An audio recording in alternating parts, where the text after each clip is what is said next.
என்னுடைய தோழியுடன் பேசிக் கொண்டிருந்தேன். தன்னுடைய அலுவலக அரசியலோடு, அதாவது ஆஃபீஸ் பாலிடிக்ஸ், அவள் போராடி கொண்டிருப்பதாக கூறினாள். நான் ஒரு எளிய உண்மையை, அரசியல் இல்லாத எந்த அலுவலகமும் இல்லை, அதை எதிர்கொள்ள வேண்டியதே உலகளாவிய உண்மை என்று சொன்னேன். சில ஆண்டுகளுக்கு முன்பு நானும் இப்படிதான் இருந்தேன். வேலையை ஒழுங்காக செய்து சரியான முடிவுகளை கொடுத்தால் போதுமானது. நாம் யாரிடமும் அரசியல் செய்யாவிட்டால் அவர்களும் செய்ய மாட்டார்கள் என்று நினைத்தேன். ஆனால் அப்படி நடக்கவில்லை. முதலில் அதை புரிந்து கொள்ளுங்கள். டர்ட்டியாக செய்வது பாலிடிக்ஸ் அல்ல.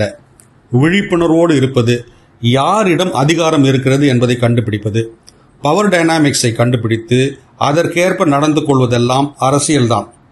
இரண்டாவது, யாரையும் முதுகில் குத்த வேண்டும் என்பதல்ல, உங்களை பாதுகாத்துக் கொள்வதுதான்.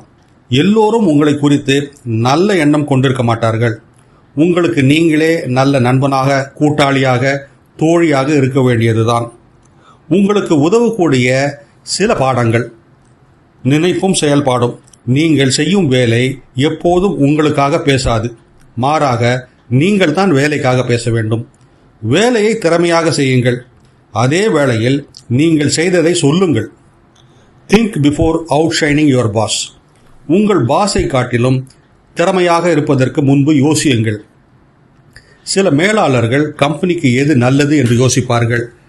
வேறு சிலர் தங்களுக்கு எது நல்லது என்று யோசிப்பார்கள். முதலில் உங்கள் பாஸ் எவ்வகை என்பதை கண்டுபிடியுங்கள். எப்பொழுது பேசக்கூடாது என்பதில் கவனமாயிருங்கள்.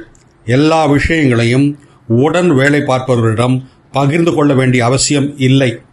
உங்கள் மேல் அதிகாரியிடனும் இல்லவே இல்லை. Give relationships time.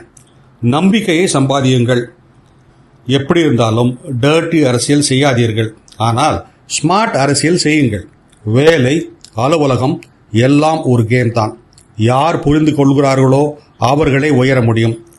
Doctor டபாசும் Hasan தன்னுடைய அனுபவத்தை இப்படி பகிர்ந்து கொள்கிறார். இது போன்ற சிந்தனைகளுக்கு தமிழ் பூமர் அபிஷியல் சேனலுடன் இணைந்திருங்கள்.